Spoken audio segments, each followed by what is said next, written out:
Hi ಎಲ್ಲರಿಗೂ ಅಮ್ಮಾಸ್ kitchen ಕನ್ನಡಗೆ ಸ್ವಾಗತ. ಇವತ್ತಿನ ರೆಸಿಪಿ ಮಿರ್ಚಿ ಬಜ್ಜಿ ಹೇಗೆ ಮಾಡೋದು ನೋಡೋಣ ಬನ್ನಿ. ನಾನು ಇವತ್ತು 2 ಕಪ್ಪು ಕಡಲೆ ಹಿಟ್ಟು, ರುಚಿಗೆ ತಕ್ಕಷ್ಟು ಉಪ್ಪು, ಓಂಕಾಳು, ಸೋಡಾ ಪುಡಿ, ಕರಿಲಿಕ್ಕೆ ಎಣ್ಣೆ ಹಾಗೆ ಮೆಣಸಿನ್ಕಾಯಿ ತೊಗೊಂಡಿದ್ದೀನಿ.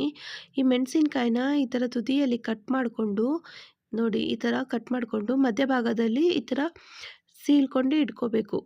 ಈ ಥರ ಸೀಳ್ಕೊಂಡು ಮೆಣಸಿನ್ಕಾಯಿ ಇಟ್ಕೊಳ್ಳೋದ್ರಿಂದ ಮೆಣಸಿನ್ಕಾಯಿ ಒಳಗಡೆ ಎಲ್ಲ ಬೆಂದಿರುತ್ತೆ. ಅದಕ್ಕೋಸ್ಕರ ಈ ಥರ ಸೀಳ್ಕೊಂಡು ಇಟ್ಕೋಬೇಕು. ಅಷ್ಟರಲ್ಲಿ ನಾನು ಬಾಣಲಿ ಇಟ್ಕೊಂಡು ಎಣ್ಣೆ ಕಾಯ್ಲಿಕ್ಕೆ ಇಟ್ಟಿದ್ದೀನಿ. ಎಣ್ಣೆ ಕಾಯೋ ಅಷ್ಟರಲ್ಲಿ ನಾವು ಬ್ಯಾಟರನ್ನು ರೆಡಿ ಮಾಡ್ಕೋಬೋದು. ಈಗ ಒಂದು ಬೌಲಲ್ಲಿ ಹಿಟ್ಟನ್ನು ರೆಡಿ ಮಾಡ್ಕೊಳ್ಳೋಣ. ನಾನಿಲ್ಲಿ 2 ಕಪ್ಪು ಕಡಲೆ ಹಿಟ್ಟು ಹಾಕ್ಕೊಂಡಿದ್ದೀನಿ. ಹಾಗೆ 1 ಚಮಚದಷ್ಟು ಓಂಕಾಳು, ಉಪ್ಪು, ಹಾಗೆ ಒಂದು 1/4 ಚಮಚ ಸೋಡಾ ಪುಡಿ ತೊಗೊಂಡಿದ್ದೀನಿ. ಈಗ ನೀರು ಹಾಕ್ಕೊಂಡು ಹಿಟ್ಟನ್ನು ನೀಟಾಗಿ ಮಿಕ್ಸ್ ಮಾಡ್ಕೋಬೇಕು. ಸ್ಮೂತಾಗಿ ಬರಬೇಕು ಹಿಟ್ಟು.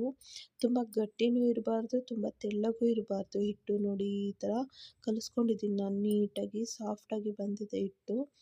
ಇದನ್ನು ನಾವೀಗ ಬೋಂಡ ಮಾಡ್ಕೊಳ್ಳೋಕ್ಕೆ ರೆಡಿ ಇದೆ, ಮಾಡ್ಕೊಳ್ಳೋಣ.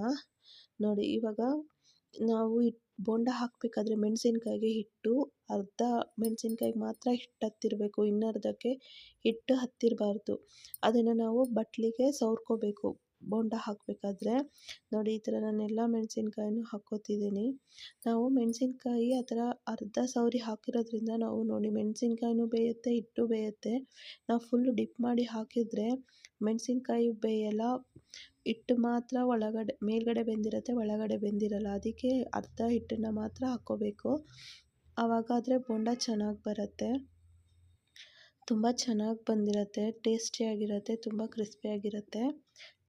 ಇದನ್ನು ಸರ್ವಿಂಗ್ ಪ್ಲೇಟಿಗೆ ತಗೋತಿದ್ದೀನಿ. ನೋಡಿ, ಮೆಣಸಿನ್ಕಾಯಿನೂ ಬೆಂದಿದೆ, ಹಿಟ್ಟೂ ಬೆಂದಿದೆ, ಚೆನ್ನಾಗಿ ಬಂದಿದೆ ಬೋಂಡ. ನೀವು ಟ್ರೈ ಮಾಡಿ ಹೇಗೆ ಬಂದಿದೆ ಅಂತ ತಿಳಿಸಿ. ಇನ್ನು ಬೇರೆ ಬೇರೆ ರೆಸಿಪೀಸ್ಗಾಗಿ ಅಮ್ಮಾಸ್ ಕಿಚನ್ ಕನ್ನಡನ ಸಬ್ಸ್ಕ್ರೈಬ್ ಮಾಡಿ, ಲೈಕ್ ಮಾಡಿ, ಶೇರ್ ಮಾಡಿ. Thank you.